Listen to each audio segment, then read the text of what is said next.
Assalamualaikum warahmatullahi wabarakatuh.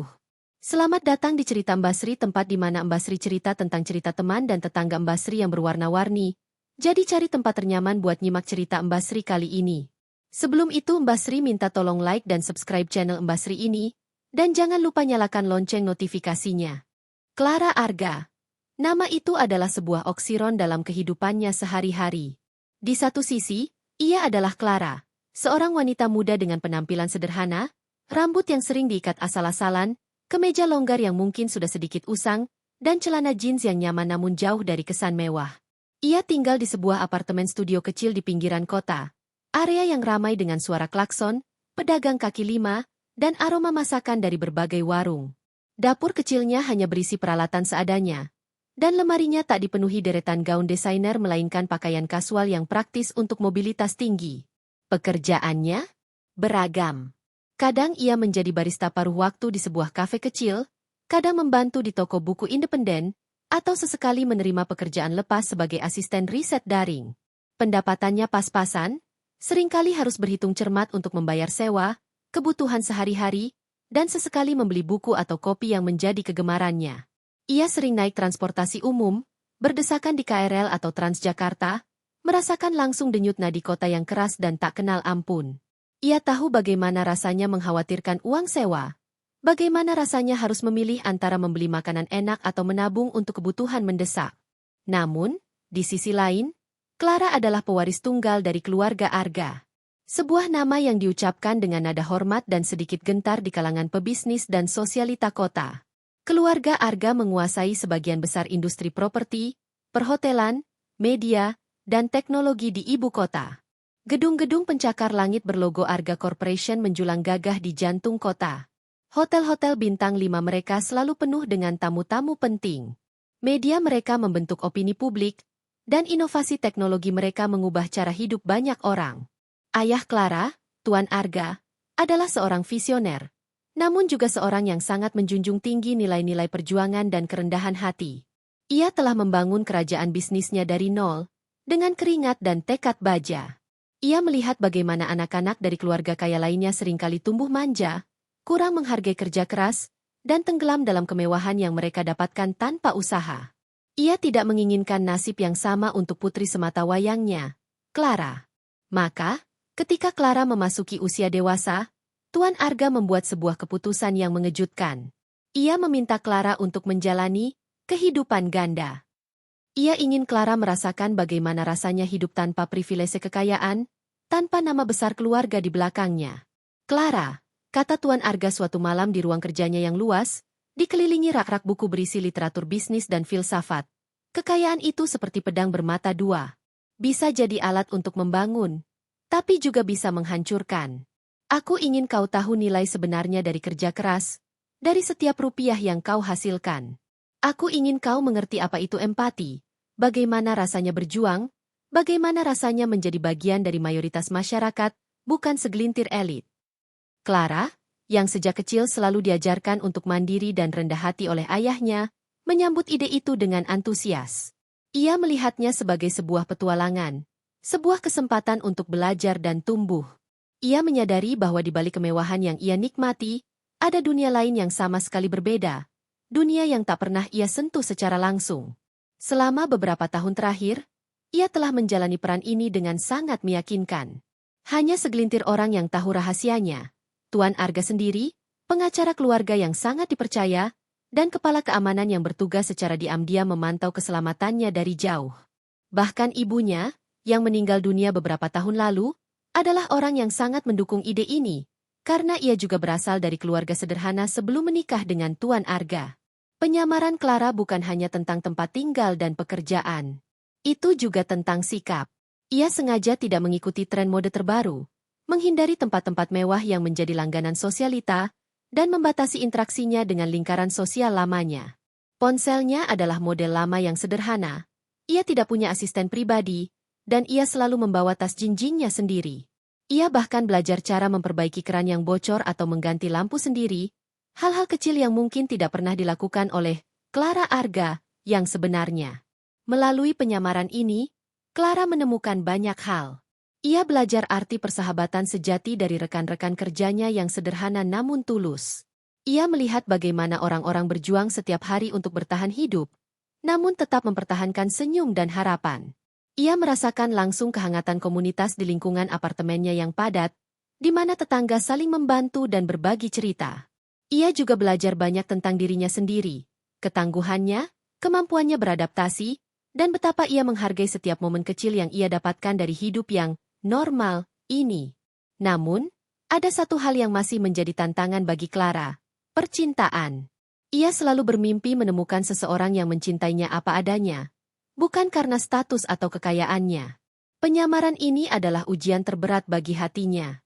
Bagaimana ia bisa tahu ketulusan seseorang jika ia selalu merahasiakan identitas aslinya? Apakah ada pria di luar sana yang bisa melihat melampaui pakaian sederhana dan apartemen kecilnya, dan mencintai jiwa yang ada di dalamnya? Pertanyaan ini seringkali menghantui pikirannya, terutama di malam-malam sepi di apartemen kecilnya, ditemani secangkir teh hangat dan sebuah novel klasik. Ia tahu, cepat atau lambat, penyamaran ini akan berakhir. Dan ketika saat itu tiba, ia ingin memastikan bahwa pelajaran yang ia dapatkan akan membantunya menjalani kehidupan yang otentik dan bermakna, dimanapun ia berada, dan dengan siapapun ia memilih untuk berbagi hidup. Hari itu, seperti biasa, Clara memulai paginya dengan segelas air putih dan peregangan ringan di depan jendela apartemennya yang menghadap ke gang sempit. Aroma nasi uduk dan gorengan dari warung di bawah sudah tercium, menandakan kehidupan di luar sudah dimulai. Setelah mandi dan mengenakan kemeja kotak-kotak favoritnya, Clara bergegas keluar. Ia punya shift pagi di Kopi Senja, sebuah kafe kecil yang terletak di sudut jalan yang lebih tenang, jauh dari hiruk-pikuk pusat kota. Kafe itu memiliki suasana yang nyaman, dengan lampu-lampunya yang temaram, kursi-kursi kayu yang sederhana, dan rak-rak buku bekas yang bisa dipinjam pembeli. Itu adalah tempat favorit Clara, bukan hanya karena ia bekerja di sana, tetapi juga karena suasananya yang menenangkan, tempat di mana ia bisa melarikan diri dari peran gandanya. Di Kopi Senja, ia bertemu dengan Reno. Reno adalah barista utama di kafe itu.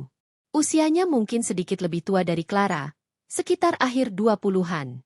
Rambutnya hitam legam, sering disisir rapi namun tetap terlihat santai. Senyumnya ramah, dan matanya selalu memancarkan kehangatan yang tulus. Ia punya postur tubuh yang atletis, mungkin karena hobinya berolahraga. Clara pertama kali mengenalnya sebagai rekan kerja, orang yang sabar mengajarinya cara membuat latte art yang sempurna, atau membedakan jenis-jenis biji kopi. Ia selalu sigap membantu, tak pernah mengeluh, dan memiliki etos kerja yang patut diacungi jempol. Interaksi mereka dimulai dari obrolan seputar kopi, lalu berkembang ke topik-topik lain yang lebih personal. Clara menemukan bahwa Reno adalah pendengar yang baik. Ia suka berbicara tentang mimpinya untuk membuka kafe sendiri, tentang kecintaannya pada musik indie, dan tentang bagaimana ia tumbuh besar di sebuah desa kecil yang asri di kaki gunung. Ia tidak pernah membual tentang kekayaan atau status, justru ia selalu menekankan pentingnya kerja keras dan kejujuran. Hal itu sangat menarik bagi Clara, yang sudah muak dengan orang-orang yang hanya melihat nilai dari sebuah label atau harga. Suatu sore, setelah shift mereka berakhir, hujan turun dengan derasnya. Clara tidak membawa payung, dan transportasi umum pasti akan sulit didapat. Mau numpang? Tawar Reno, menunjuk sepeda motor sportnya yang terparkir di depan kafe. Clara awalnya ragu, namun melihat senyum tulus Reno dan derasnya hujan, ia akhirnya mengangguk. Perjalanan pulang itu menjadi momen penting.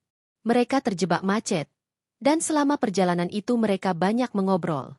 Reno menceritakan bagaimana ia merantau ke kota besar untuk mencari nafkah, bagaimana ia bekerja keras untuk mengumpulkan modal demi mimpinya. Clara, tanpa sadar, mulai membuka diri. Ia bercerita tentang kesulitannya mencari pekerjaan yang stabil, tentang mimpinya untuk menjelajahi dunia, dan tentang kesendirian yang sering ia rasakan.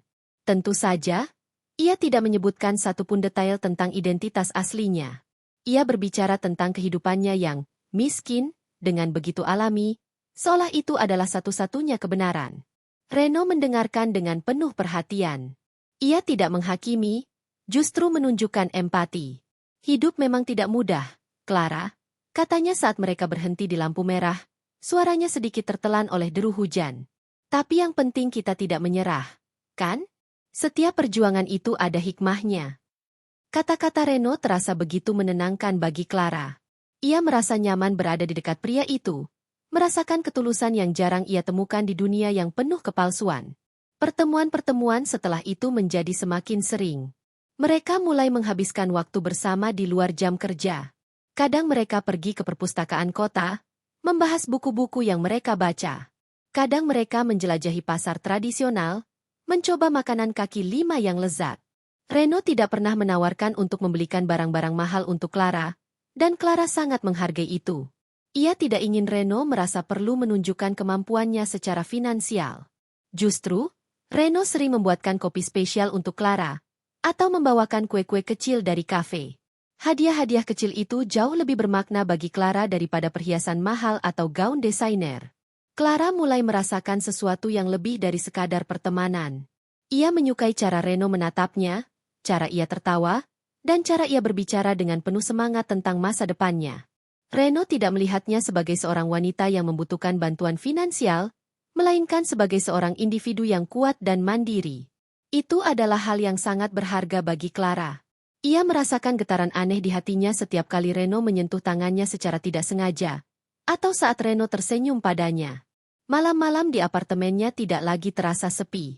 Bayangan Reno seringkali memenuhi pikirannya.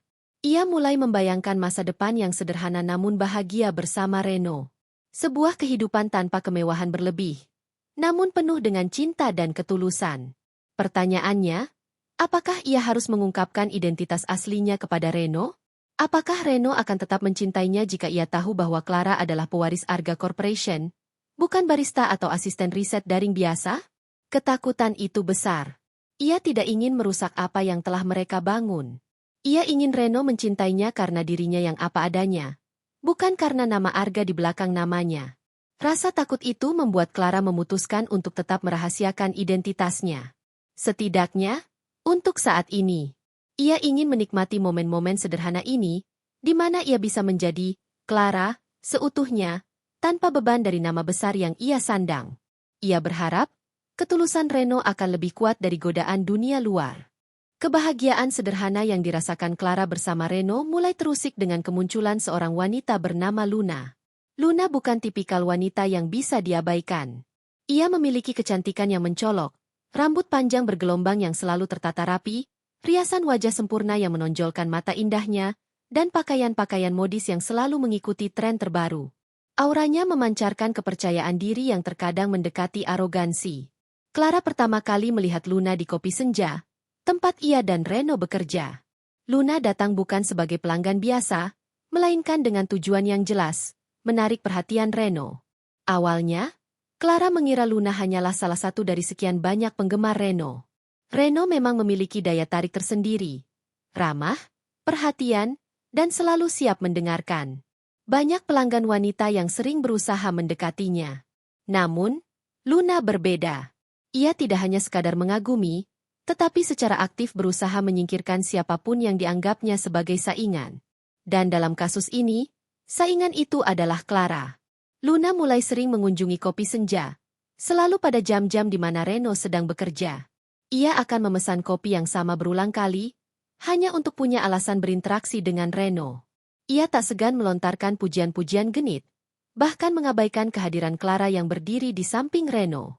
Clara, yang terbiasa dengan drama dan intrik di dunia kalangan atas, bisa langsung mencium aroma pelakor dari Luna. Ia pernah mendengar selentingan tentang Luna di media sosial atau majalah gosip. Luna dikenal sebagai wanita yang pandai memanipulasi, sering terlihat di dekat pria-pria sukses dan kaya, lalu tiba-tiba menghilang setelah mendapatkan apa yang diinginkannya. Namun, Reno hanyalah barista biasa dengan mimpi sederhana. Apa yang dicari Luna dari Reno? Seiring waktu, motif Luna menjadi lebih jelas. Ia tidak tertarik pada kekayaan Reno, karena Reno memang tidak kaya. Luna melihat Reno sebagai proyek yang bisa ia poles dan gunakan untuk menaikkan status sosialnya sendiri. Mungkin Reno punya koneksi, atau Luna menganggap Reno memiliki potensi yang belum terlihat. Lebih dari itu, Luna tampaknya senang memamerkan kemampuannya untuk merebut pria dari wanita lain, terutama dari wanita yang ia anggap lebih rendah darinya secara status, seperti Clara yang miskin. Luna mulai melakukan tindakan-tindakan kecil yang terang-terangan menunjukkan ketertarikannya pada Reno. Ia akan meminta Reno untuk mengantarnya pulang, padahal tempat tinggalnya tidak searah. Ia sering mengirimkan pesan teks pada Reno di luar jam kerja, menanyakan hal-hal yang tidak penting.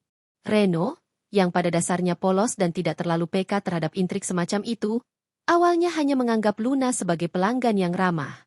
Ia selalu bercerita kepada Clara tentang Luna, menanyakan saran bagaimana harus bersikap. Clara selalu berusaha menahan diri untuk tidak menunjukkan kecemburuan atau kekhawatirannya, hanya memberikan saran-saran umum agar Reno lebih berhati-hati. Beberapa orang itu punya niat tersembunyi. Ren, kata Clara suatu kali, kadang mereka tidak tertarik pada dirimu, tapi pada apa yang bisa kau berikan.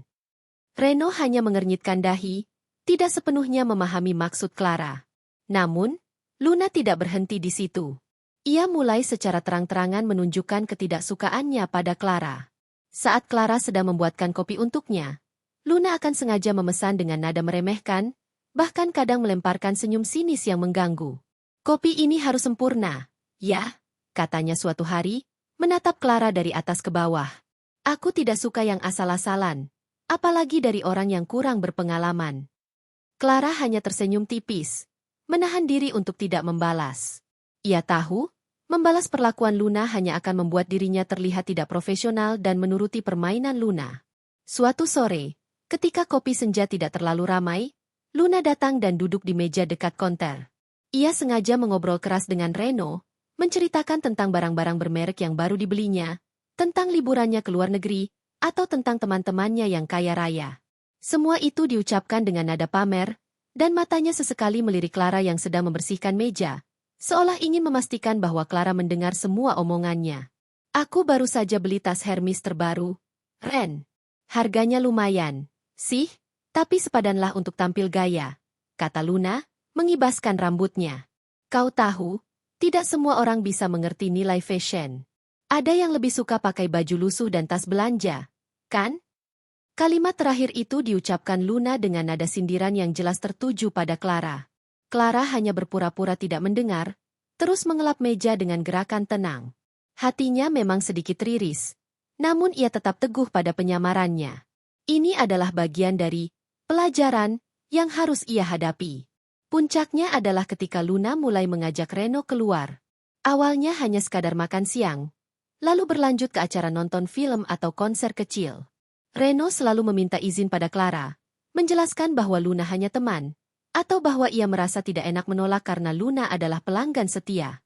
Clara selalu mengizinkan dengan berat hati. Hatinya semakin gelisah. Ia tahu Luna tidak hanya ingin berteman. Ia melihat cara Luna menatap Reno, ada nafsu dan ambisi yang jelas di sana. Dan yang paling menyakitkan bagi Clara adalah kenyataan bahwa Reno, dengan segala kebaikan dan kepolosannya, tampak tidak menyadari jebakan yang sedang dipasang oleh Luna. Ia terlalu mempercayai orang, terlalu mudah dikelabui oleh senyum manis dan kata-kata manis. Clara sadar, situasinya semakin memburuk. Luna bukan hanya ancaman bagi hubungannya dengan Reno, tetapi juga ancaman bagi ketenangan batin Clara sendiri. Ia harus siap menghadapi lebih banyak hinaan dan sindiran, karena Luna jelas akan terus berusaha menyingkirkannya. Namun, Clara juga tahu, ia tidak akan tinggal diam selamanya. Ada batasan yang tidak boleh dilampaui. Dan ketika batasan itu dilampaui, Clara Arga yang asli akan bangkit dan memberikan pelajaran yang tak akan pernah dilupakan oleh siapapun yang berani meremehkannya. Keberadaan Luna dalam lingkaran pertemanan Clara dan Reno semakin menjadi-jadi. Jika sebelumnya Luna hanya bermain halus dengan sindiran atau tatapan meremehkan, kini ia mulai berani menghina Clara secara terang-terangan di depan Reno, bahkan di depan teman-teman Reno yang lain. Luna tampaknya menikmati peran sebagai wanita superior yang mencoba menyelamatkan Reno dari apa yang ia anggap sebagai beban atau penghambat bagi kemajuan Reno. Salah satu insiden paling menyakitkan terjadi di sebuah kafe lain, tempat Reno mengajak Clara dan beberapa teman kopi senja untuk minum kopi setelah jam kerja. Luna entah bagaimana bisa tahu keberadaan mereka dan tiba-tiba muncul. Ia duduk tepat di samping Reno, menyela setiap kali Clara berbicara, dan mengarahkan semua perhatian kepada dirinya sendiri. Wah, tempat ini lumayan juga ya, Ren? Kata Luna sambil membolak-balik menu dengan ekspresi jijik. Tapi agak kumuh. Sih, aku biasanya nongkrong di rooftop lounge itu, Pemandangannya lebih bagus, makanannya juga kelas atas. Kalian pasti belum pernah ke sana, kan? Kalimat terakhir itu diucapkan Luna sambil melirik Clara dengan senyum meremehkan. Clara hanya membalasnya dengan senyum tipis, berusaha tetap tenang. Teman-teman Reno yang lain merasa tidak nyaman dengan suasana yang canggung itu. Kemudian, Luna mulai terang-terangan membandingkan dirinya dengan Clara. Ren, lihat deh kemeja Clara itu. Sudah lusuh begitu, ya? Kalau aku, tidak pernah pakai baju yang sama 2 kali dalam seminggu. Apalagi yang sudah pudar warnanya. Kesannya kan tidak merawat diri. Reno mencoba menghentikan Luna. Luna, jangan begitu, katanya dengan nada sedikit jengkel. Clara nyaman dengan gayanya. Ah, itu sih alasan saja, Ren, Luna menukas, mengibaskan tangannya. Nyaman atau tidak mampu? Aku sih jujur saja ya, wanita itu harus bisa merawat diri. Ini loh, lihat tanganku. Luna mengulurkan tangannya yang berkuku rapi dengan kuteks mahal. Aku baru saja manicure pedicure di salon langgananku. Mahal memang, tapi sepadan untuk penampilan. Bukan kayak yang ini, Luna mengisyaratkan tangan Clara yang polos tanpa ket kuku, dengan sedikit bekas noda kopi. Clara merasakan panas di pipinya, namun ia menahan diri. Ia tahu ini adalah bagian dari sandiwara yang ia ciptakan sendiri. Ia harus tetap berperan sebagai Clara yang miskin. Namun, hatinya terasa perih. Ini bukan tentang uang atau penampilan, ini tentang harga diri. Ia adalah pewaris salah satu konglomerat terbesar di kota, dan kini ia dihina habis-habisan oleh wanita yang bahkan tidak tahu siapa ia sebenarnya. Puncak penghinaan terjadi ketika Luna mulai menyinggung status sosial Clara secara langsung. Suatu hari, Luna berhasil mengakrabkan diri dengan beberapa teman Reno yang tahu sedikit tentang hubungan Reno dan Clara. Dalam obrolan yang sengaja diperdengarkan kepada Clara, Luna mulai menyindir habis-habisan. Kasihan ya Reno, dia itu pria baik, punya potensi. Tapi kalau pasangannya hanya segitu-gitunya, gimana mau maju? Kata Luna, pura-pura berbisik kepada salah satu teman Reno, namun suaranya cukup keras untuk didengar Clara yang sedang berdiri tak jauh dari mereka. Maksudku, lihat saja. Rumahnya ngontrak, pekerjaannya serabutan, paling cuma bisa diajak makan di warung tenda. Mana bisa mendampingi Reno yang punya mimpi besar? Teman Reno yang lain, seorang gadis bernama Sarah, mencoba membela. Tapi Clara kan baik. Luna? Baik saja tidak cukup, sayang, Luna menyeringai. Dunia ini keras. Kalian harus realistis. Mana ada pria sukses yang mau sama wanita yang hidupnya pas-pasan terus? Nanti malah jadi beban. Diajak ke acara sosial mana? Kan malu? Masa ia pakai baju yang itu-itu saja? Luna tertawa remeh.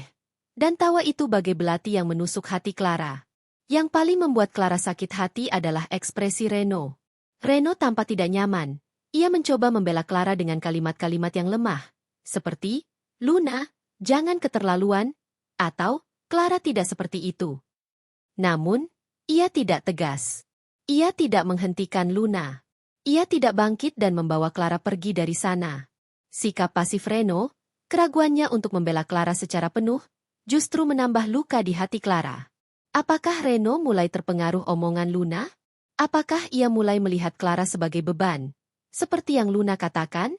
Malam harinya, di apartemen kecilnya, Clara duduk termangu di sofa. Ia menatap pantulan dirinya di cermin. Wajahnya tampak lelah. Namun matanya memancarkan amarah yang terpendam. Ia tidak pernah membayangkan akan dihina serendah ini, apalagi oleh orang yang bahkan tidak selevel dengannya. Ia tahu ini adalah bagian dari penyamarannya. Namun harga dirinya sebagai seorang manusia, apalagi sebagai pewaris arga, benar-benar tercabik. Pura-pura miskin, gumamnya pada diri sendiri, sampai dihina pelakor. Kalimat itu terasa pahit di lidahnya. Ia sudah mencapai titik di mana penyamarannya mulai membahayakan harga dirinya. Ia mulai merasa muak. Ayahnya mungkin ingin ia belajar kerendahan hati dan empati, tapi ini sudah melampaui batas. Luna telah melewati garis merah, tidak hanya menghina dirinya, tetapi juga merendahkan martabat orang-orang yang berjuang. Pikiran untuk mengakhiri sandiwara ini mulai menguat di benak Clara. Ia ingin menunjukkan kepada Luna siapa ia sebenarnya. Ia ingin melihat wajah terkejut Luna saat mengetahui bahwa wanita yang ia hinakan sebagai miskin, itu adalah pemilik dari gedung-gedung megah, perusahaan-perusahaan besar, bahkan mungkin tanah di bawah kaki Luna itu sendiri. Tapi ia tahu, ia harus memilih waktu dan cara yang tepat. Pembalasan harus dilakukan dengan elegan dan berkelas, seperti seorang Arga. Dan Reno? Sikap Reno akan menjadi penentu apakah ia layak untuk Clara Arga yang asli, atau hanya pantas untuk Clara yang sederhana dan diremehkan. Tekanan dari Luna tak hanya membuat Clara merasa terhina, tetapi juga mulai menggerogoti hubungan Clara dan Reno. Luna, dengan segala tipu dayanya, sangat lihai dalam menanamkan benih keraguan di hati Reno. Ia tak lagi hanya menyindir Clara di depan umum, tetapi juga secara personal berbicara kepada Reno, melancarkan serangan-serangan halus namun mematikan terhadap karakter dan masa depan Clara. "Reno, kamu itu pria baik," kata Luna suatu sore di kopi senja, saat Clara sedang melayani pelanggan lain, namun cukup dekat untuk mendengar obrolan mereka. Luna pura-pura mengatur tumpukan serbet di meja. "Aku tahu kamu polos, dan itu kadang bikin kamu gampang dimanfaatkan orang lain." Luna melirik Clara. "Maksudku, lihat saja Clara. Dia itu tidak punya ambisi. Hidupnya datar-datar saja. Apa kamu mau selamanya hidup pas-pasan begitu? Ren, kamu kan punya mimpi besar? Buka kafe sendiri, misalnya. Apa Clara bisa mendampingi kamu mewujudkan itu semua? Atau justru dia akan jadi penghambat?" Reno, yang pada dasarnya lugu dan tidak terbiasa dengan intrik, mulai terlihat bimbang. Ia memang punya mimpi besar, dan kata-kata Luna tepat mengenai sasarannya. Luna terus-menerus membandingkan dirinya dengan Clara. "Aku ini punya banyak koneksi, Ren. Ayahku kenal banyak investor. Kalau kamu mau serius buka kafe, aku bisa bantu kenalkan kamu ke orang-orang penting. Aku bisa dukung mimpimu. Aku tidak akan membebani kamu." Kata-kata Luna terdengar seperti angin segar di telinga Reno. Ia memang berjuang keras untuk mengumpulkan modal, dan tawaran Luna terdengar sangat menjanjikan. Ia mulai melihat Luna bukan hanya sebagai pelanggan yang genit, tetapi sebagai seseorang yang mungkin bisa membantunya meraih impian. Keraguan mulai tumbuh di hatinya, perlahan tapi pasti, merusak pondasi kepercayaan yang telah ia bangun bersama Clara. Clara bisa merasakan perubahan pada Reno. Obrolan mereka tak lagi sehangat dulu. Ada jarak yang terasa. Reno sering melamun, dan ketika Clara bertanya, ia hanya mengatakan bahwa ia sedang memikirkan masa depannya, atau tekanan untuk mencapai mimpinya.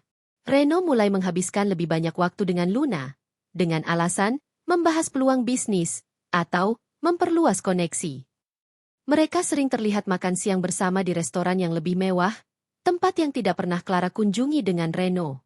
Suatu malam, Reno mengajak Clara berbicara serius di taman dekat apartemen Clara. Malam itu, udara dingin dan bintang-bintang bersinar terang, namun hati Clara terasa membeku. "Clara," kata Reno, suaranya terdengar berat. Aku sedang memikirkan banyak hal. Luna banyak membantuku. Dia punya koneksi yang aku butuhkan untuk mewujudkan mimpiku." Clara menatapnya, hatinya berdenyut nyeri. "Apa maksudmu, Ren? Apa Luna lebih penting dari kita?"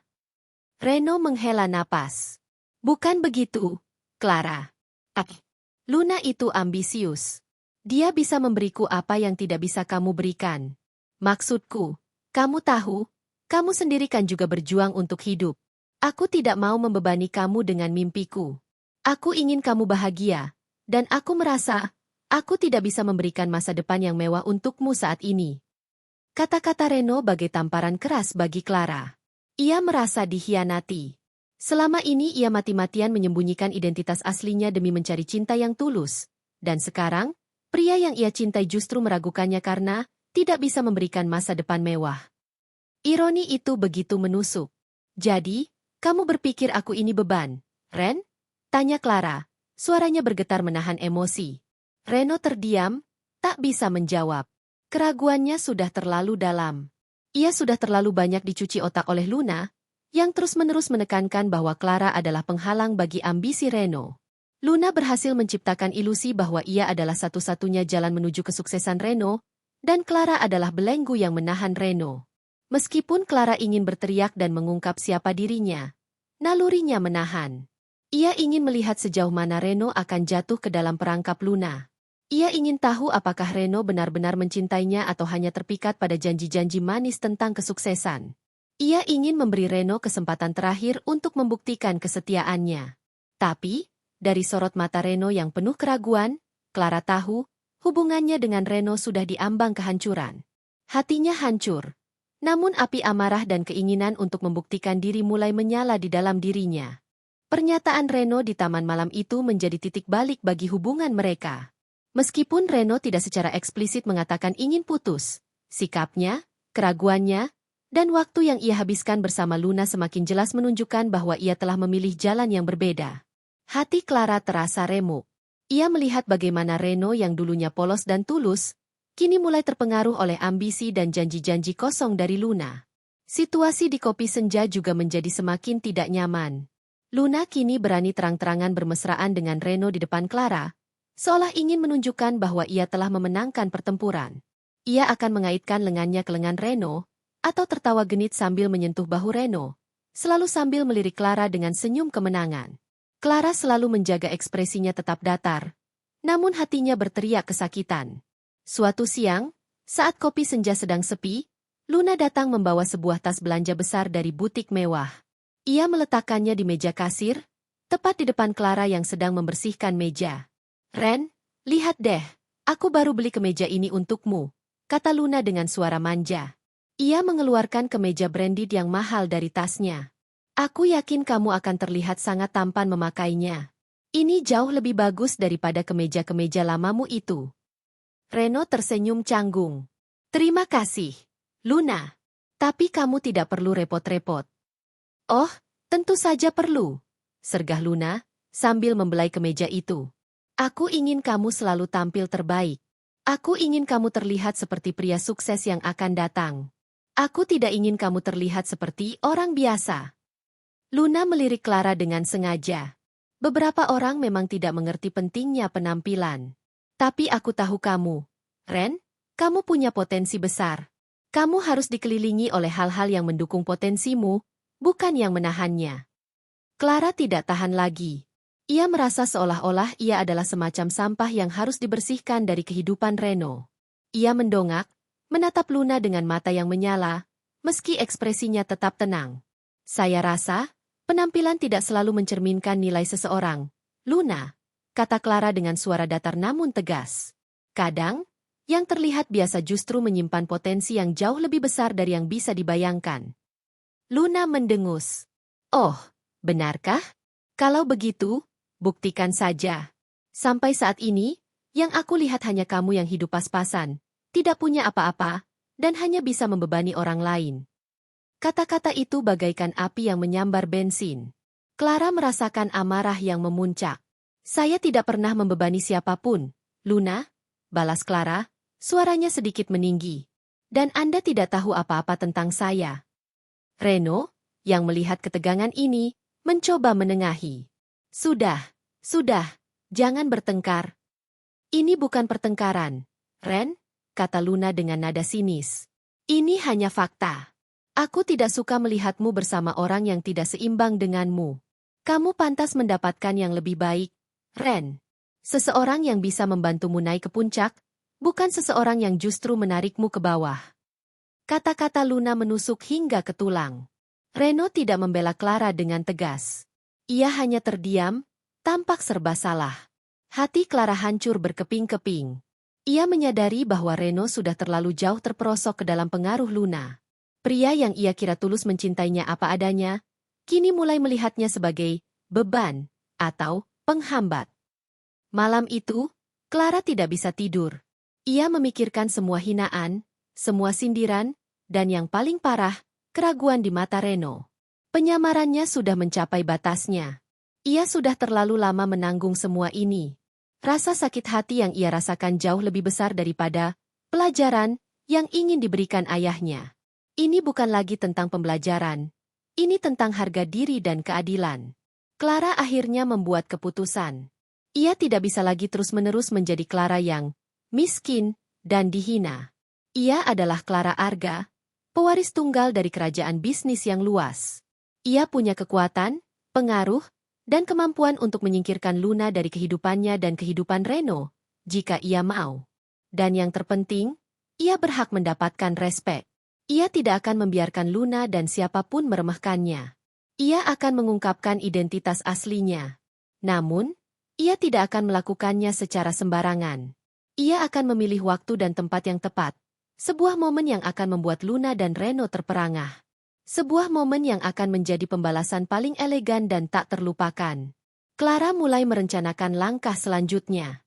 Ia akan berbicara dengan ayahnya, meminta izin untuk mengakhiri penyamaran ini dan kembali ke kehidupannya yang sebenarnya. Namun, ia juga akan memastikan bahwa kembalinya ia ke dunia nyata akan disertai dengan sebuah kejutan yang akan mengguncang semua orang, terutama Luna dan Reno. Ia ingin menunjukkan kepada mereka bahwa di balik penampilannya yang sederhana, ada seorang singa yang siap mengaum. Kabar tentang pesta ulang tahun Arga Corporation menyebar seperti api di kalangan elit kota.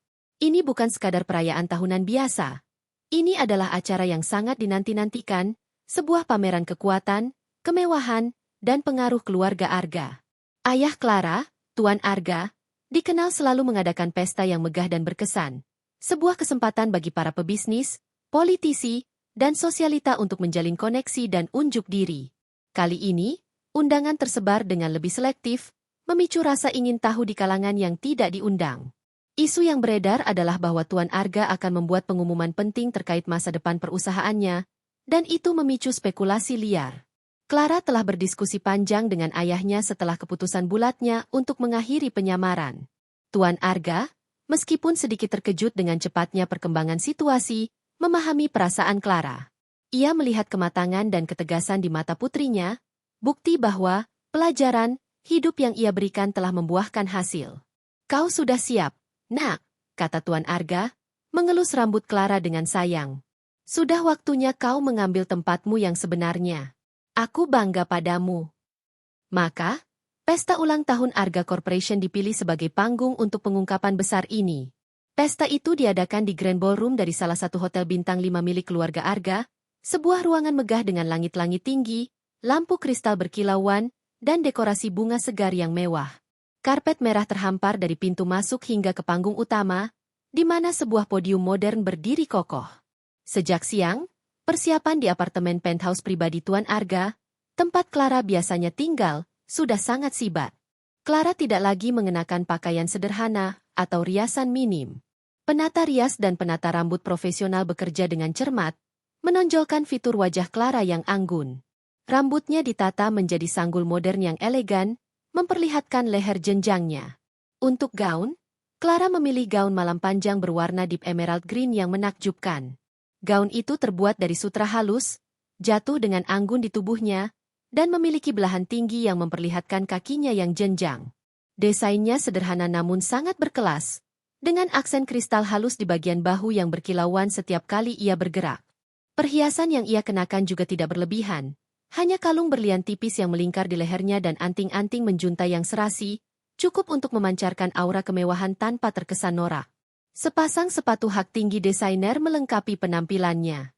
Ketika ia berdiri di depan cermin, Clara melihat refleksi dirinya yang berbeda. Bukan Clara yang miskin, dengan baju lusuh, melainkan Clara Arga, pewaris tunggal yang memancarkan kekuatan dan keanggunan. Ada sedikit ketegangan di hatinya, namun lebih besar lagi adalah rasa lega dan tekad yang kuat. Ia siap. Para tamu mulai berdatangan. Suasana ballroom dipenuhi gemuruh obrolan, tawa, dan alunan musik klasik dari orkestra yang sengaja didatangkan. Pengusaha-pengusaha ternama, menteri, selebriti, dan tokoh masyarakat berkumpul. Semuanya mengenakan pakaian terbaik mereka. Di antara keramaian itu, ada beberapa wajah yang tak asing bagi Clara, Reno, dan yang paling menarik perhatian Clara, Luna. Luna terlihat datang bersama seorang kenalan yang mungkin memiliki status sosial menengah ke atas, berusaha untuk terlihat seperti bagian dari kalangan elit ini. Luna mengenakan gaun merah menyala yang sedikit terlalu mencolok, berusaha menarik perhatian, dan wajahnya dipenuhi senyum palsu yang terlalu lebar. Luna dan Reno tampak terkejut melihat kemewahan pesta itu. Mereka mungkin mengira pesta yang akan mereka datangi hanya acara perusahaan biasa, bukan perhelatan sebesar ini.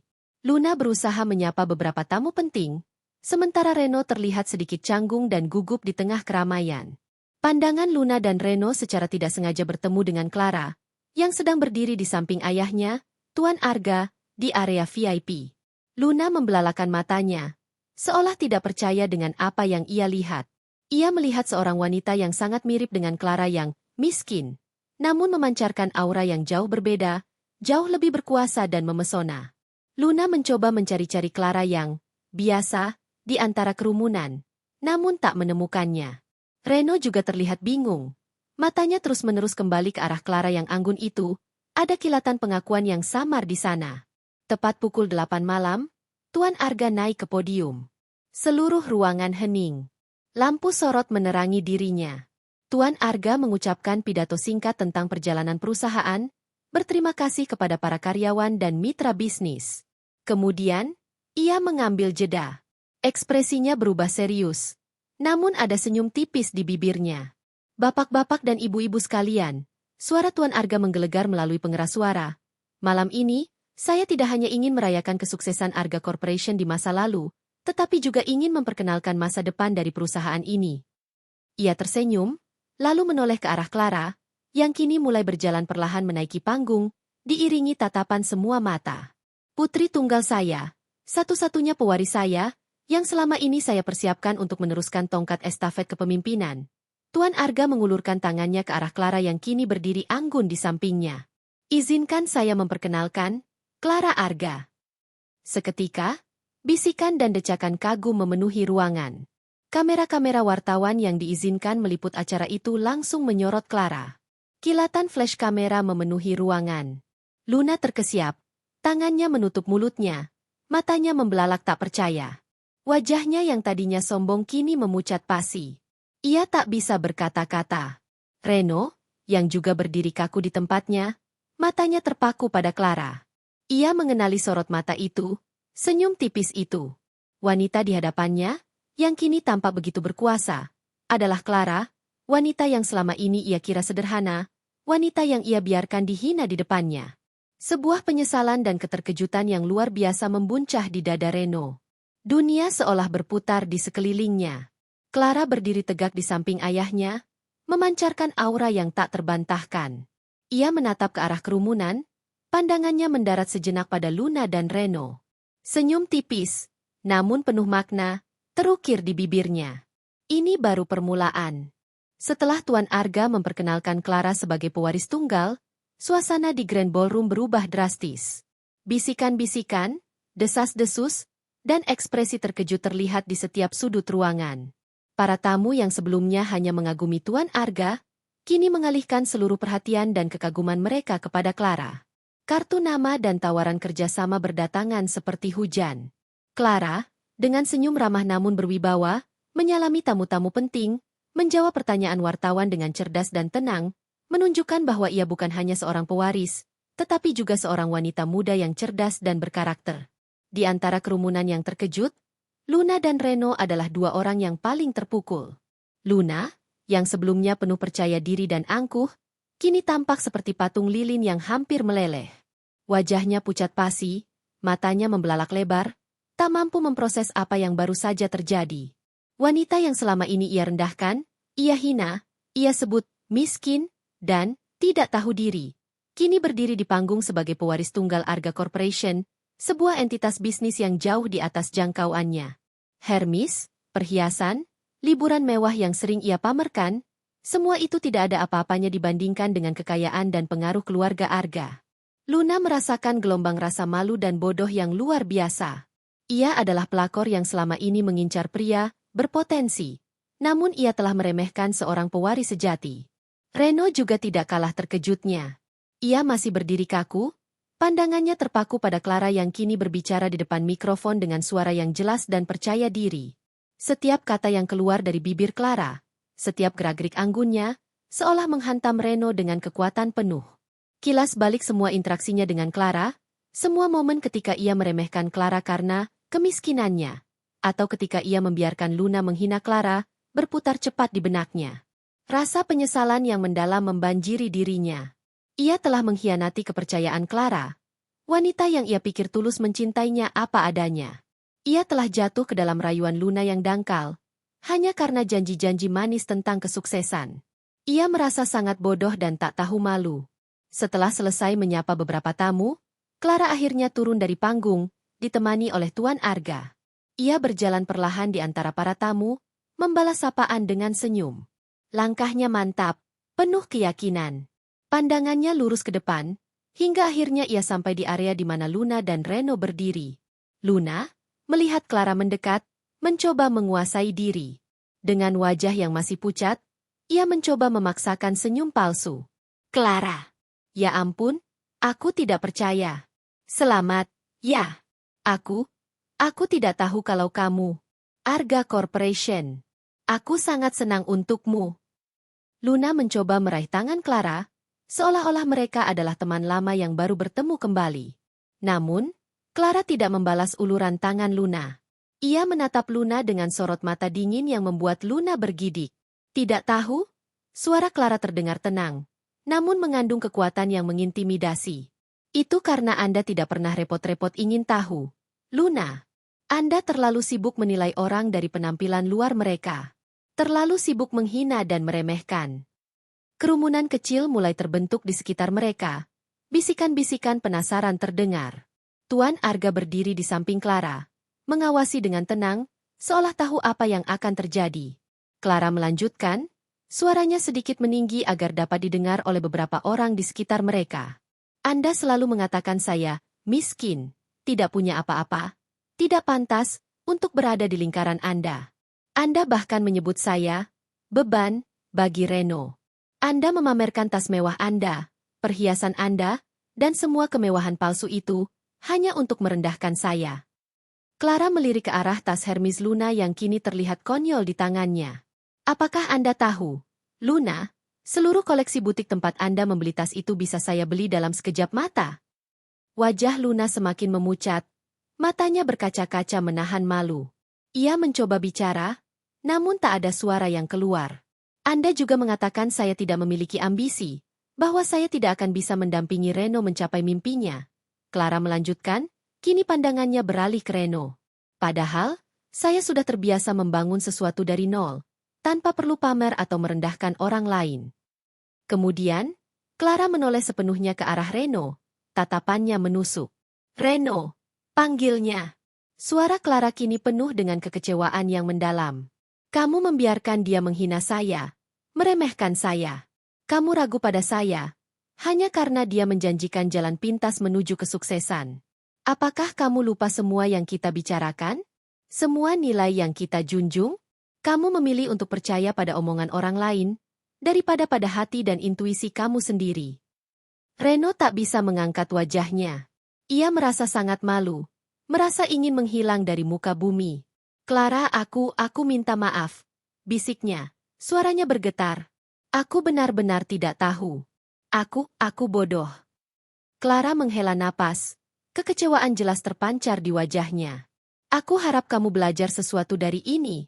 Reno, ketulusan itu tidak bisa dibeli dengan janji-janji kosong atau kemewahan palsu. Tuan Arga kemudian melangkah maju, tangannya di pundak Clara. Putri saya telah melalui banyak hal untuk belajar dan memahami dunia yang sebenarnya. Ia telah membuktikan dirinya layak, bukan hanya karena nama keluarga kami, tetapi karena karakter dan ketulusannya. Orang yang tidak menghargai itu, tidak pantas berada di dekatnya. Dengan isyarat tangan Tuan Arga, Kepala Keamanan segera mendekat. Maaf, Nona Luna, kata Kepala Keamanan dengan sopan namun tegas. Anda diminta untuk meninggalkan pesta ini. Luna menatap Clara dan Tuan Arga dengan tatapan penuh amarah dan air mata, namun ia tidak bisa membantah. Reputasinya telah hancur total di depan begitu banyak orang penting. Dengan wajah merah padam dan langkah gemetar, Luna pergi, menarik perhatian banyak pasang mata yang kini berbisik-bisik tentangnya. Reno masih berdiri membeku di tempatnya, menatap Clara dengan pandangan penuh penyesalan. Ia ingin mengatakan lebih banyak, ingin menjelaskan, namun kata-kata tak mampu keluar dari bibirnya. Ia melihat Clara Arga yang berkuasa, seorang wanita yang kini jauh di luar jangkauannya, dan ia menyadari bahwa ia telah kehilangan sesuatu yang jauh lebih berharga daripada semua koneksi atau janji kesuksesan yang pernah ditawarkan Luna. Ia telah kehilangan kepercayaan dan cinta dari seorang wanita yang tulus. Clara memalingkan wajahnya dari Reno. Ia tidak punya waktu untuk drama lagi. Ada dunia yang menunggu untuk ia taklukkan, dan ia akan melakukannya dengan kepala tegak, sebagai Clara Arga yang sebenarnya. Setelah kepergian Luna yang memalukan, suasana di pesta ulang tahun Arga Corporation tetap meriah, namun ada aura berbeda yang menyelimuti Clara. Ia kini dipandang bukan hanya sebagai pewaris, melainkan sebagai wanita yang memiliki kekuatan dan integritas. Para tamu berdatangan silih berganti, memberikan selamat dan menyatakan kekaguman mereka atas keberanian Clara dalam menghadapi Luna. Clara menyambut setiap orang dengan senyum ramah. Namun di dalam hatinya, luka akibat pengkhianatan Reno masih terasa nyeri. Reno, yang masih terpaku di tempatnya setelah Clara memalingkan wajah, merasakan seluruh tubuhnya bergetar. Rasa malu, penyesalan, dan kehilangan bercampur menjadi satu. Ia melihat Clara yang dulu ia pandang rendah kini bersinar terang, jauh di luar jangkauannya. Ia mencoba mendekati Clara lagi. Hatinya dipenuhi harapan bahwa ia bisa menjelaskan, bisa memperbaiki segalanya. Clara. Reno memberanikan diri mendekat. Suaranya parau. Ia melihat Clara sedang berbicara dengan seorang diplomat penting. Clara merasakan kehadiran Reno. Ia menoleh perlahan, tatapannya kini tidak lagi penuh amarah, melainkan datar dan dingin, seolah Reno hanyalah bayangan tak berarti. Ada apa, Reno? Tanyanya. Suaranya tenang namun tanpa emosi. Reno menarik napas dalam-dalam. Clara, aku sungguh minta maaf. Aku tidak tahu. Aku benar-benar tidak tahu siapa kamu sebenarnya. Aku menyesal sudah meragukanmu. Aku menyesal membiarkan Luna menghinamu. Wajahnya memancarkan kepedihan yang nyata. Clara menatapnya lurus. Ketidaktahuan bukanlah alasan untuk merendahkan orang lain, Reno. Dan maafmu, itu terlambat. Kamu tidak meragukanku karena kamu tidak tahu siapa aku. Kamu meragukanku karena kamu lebih mudah tergoda oleh janji-janji kosong dan kemewahan yang diumbar. Kamu memilih untuk percaya pada omongan orang yang tidak tulus, daripada pada hatimu sendiri, pada apa yang kita bangun bersama. Reno menggelengkan kepala, air mata mulai menggenang di matanya. Tidak, Clara. Aku mencintaimu. Aku sungguh mencintaimu. Aku terlalu ambisius. Aku dibutakan oleh mimpiku. Aku pikir Luna bisa membantuku lebih cepat. Aku salah. Aku salah besar. Ia mencoba meraih tangan Clara. Namun Clara dengan lembut menarik tangannya. Mencintaiku? Clara tersenyum miris. Seorang pria yang mencintai tidak akan membiarkan pasangannya dihina di depan matanya. Seorang pria yang mencintai tidak akan meragukan integritas pasangannya, hanya karena ia tidak punya harta. Kamu melihatku sebagai beban, Reno. Kamu melihatku sebagai penghalang untuk kemajuanmu. Itu bukan cinta. Itu hanya ketidakpercayaan yang dibalut ambisi. Tuan Arga, yang berdiri di samping Clara, meletakkan tangannya di bahu putrinya, isyarat dukungan. Beberapa tamu di sekitar mereka menatap Reno dengan pandangan menghakimi. Reno merasa semakin terpojok. Aku bisa memperbaikinya, Clara. Reno memohon. Berikan aku kesempatan lagi. Aku akan membuktikan padamu. Aku akan. Clara mengangkat tangannya, menghentikan perkataan Reno. Tidak ada lagi yang perlu diperbaiki, Reno. Batasnya sudah terlampaui. Kamu punya pilihan, dan kamu membuat pilihanmu. Kamu memilih jalan yang berbeda. Jalan yang penuh dengan kepalsuan dan ambisi yang buta. Aku tidak akan pernah kembali pada pria yang meragukan integritasku. Apalagi yang membiarkan aku dihina sedemikian rupa. Nada suara Clara tegas, tanpa keraguan. Hidup ini tentang pilihan dan konsekuensi. Reno, tambah Tuan Arga, suaranya tenang namun penuh otoritas. Clara berhak mendapatkan seseorang yang menghargainya apa adanya, dengan atau tanpa kekayaan. Seseorang yang setia, bukan hanya ketika keadaan baik, tetapi juga ketika diuji. Reno menundukkan kepala, kekalahan terpancar jelas di wajahnya. Ia tahu, kata-kata Clara adalah kebenaran yang pahit. Ia telah kehilangan Clara, bukan karena Clara adalah pewaris Arga, melainkan karena kebodohannya sendiri, karena ia gagal melihat nilai sejati dari seseorang. Ia tidak hanya kehilangan seorang kekasih, tetapi juga seorang teman, dan seorang wanita yang tulus mencintainya. Dengan langkah gontai, Reno berbalik dan meninggalkan area itu, tenggelam dalam penyesalan yang mendalam. Konsekuensi dari pilihannya telah datang, dan itu terasa sangat menyakitkan. 6 bulan berlalu sejak malam pesta pengungkapan identitas Clara. Kehidupan Clara Arga telah berubah secara drastis. Ia tidak lagi menyamar sebagai barista sederhana atau asisten riset lepas.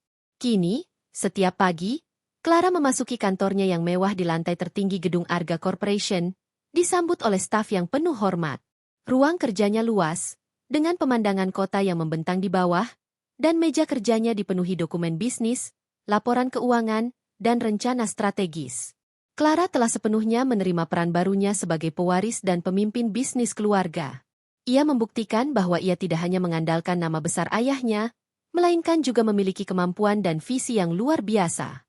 Ia bekerja keras, mempelajari setiap detail bisnis, bernegosiasi dengan mitra, dan memimpin rapat dewan dengan percaya diri.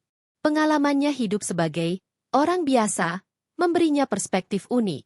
Ia mampu melihat peluang dan masalah dari sudut pandang yang berbeda, memahami kebutuhan pasar dan karyawan dengan lebih baik. Karyawan menghormatinya bukan hanya karena ia adalah pewaris, tetapi karena ia cerdas, adil, dan peduli. Proyek-proyek baru di bawah kepemimpinannya mulai menunjukkan hasil yang menjanjikan, mengukuhkan posisinya sebagai calon pemimpin yang kuat. Popularitas Clara Arga di media sosial dan majalah bisnis meningkat pesat. Ia menjadi ikon wanita muda yang sukses, inspirasi bagi banyak orang. Namun, di balik semua kemewahan dan kesibukan, Clara tetaplah pribadi yang rendah hati. Ia masih menyempatkan diri mengunjungi kopi senja, bukan sebagai karyawan, tetapi sebagai pelanggan yang ramah. Ia masih menyapa tetangga lamanya di apartemen kecilnya, meski kini ia tinggal di penthouse mewah. Ia tidak pernah lupa dari mana ia berasal, dan pelajaran tentang kerendahan hati yang diberikan ayahnya selalu menjadi kompas hidupnya. Bagaimana dengan Luna dan Reno? Luna, setelah insiden di pesta itu, menjadi bulan-bulanan di media sosial dan gosip kalangan elit. Reputasinya hancur. Tidak ada lagi pria kaya yang mau mendekatinya, dan ia kehilangan akses ke lingkaran sosial yang selama ini ia idamkan. Ia terpaksa menjauh dari pusat kota, menghilang dari peredaran, hidup dalam bayang-bayang konsekuensi dari kesombongan dan kebohongannya. Ia merasakan pahitnya hidup ketika semua yang ia banggakan runtuh. Reno, di sisi lain, mengalami penyesalan yang mendalam. Ia berhenti bekerja di kopi senja tak lama setelah insiden pesta. Rasa malu dan sakit hati akibat kehilangan Clara membuatnya tak bisa lagi berinteraksi dengan orang-orang yang mengenalnya. Ia mencoba kembali ke kampung halamannya untuk menenangkan diri dan mencari jati diri. Reno kini bekerja serabutan, mencoba membangun hidupnya dari awal lagi, kali ini dengan pelajaran berharga yang ia dapatkan, bahwa ketulusan, kesetiaan, dan integritas jauh lebih berharga daripada kekayaan atau janji-janji kosong. Ia sering merenungkan kesalahannya, menyadari bahwa ia telah membiarkan ambisi membutakan hatinya. Ia tahu ia telah kehilangan permata yang paling berharga, dan penyesalan itu akan selalu membayanginya. Clara telah menemukan kedamaian dan kebahagiaan sejatinya. Ia tidak lagi mencari cinta yang terbukti dari penyamaran. Ia tahu bahwa ia akan menemukan pasangan yang tepat, seseorang yang menghargainya apa adanya, dengan segala kekuatan dan kelemahannya, bukan hanya karena kekayaannya. Ia kini fokus pada pengembangan dirinya dan kerajaan bisnisnya. Ia telah melewati ujian terberat dalam hidupnya dan membuktikan kepada dirinya sendiri, kepada ayahnya, dan kepada semua orang, bahwa ia adalah wanita yang tangguh, cerdas, dan bermartabat. Pada suatu senja, Clara berdiri di balkon penthouse-nya, menyeruput teh hangat sambil menatap cakrawala kota yang diterangi lampu-lampu. Ia teringat masa-masa ia menjadi Clara yang sederhana, dan semua pelajaran berharga yang ia dapatkan. Ia tersenyum. Perjalanan ini memang penuh liku, namun telah membentuknya menjadi pribadi yang lebih kuat. Ia menyadari bahwa kekayaan sejati bukanlah tumpukan uang atau nama besar, melainkan integritas, kebijaksanaan, dan kekuatan batin yang tak tergoyahkan. Ia telah menemukan kebahagiaan dalam otentisitas dirinya, dan kini, babak baru kehidupannya dimulai, penuh potensi tak terbatas.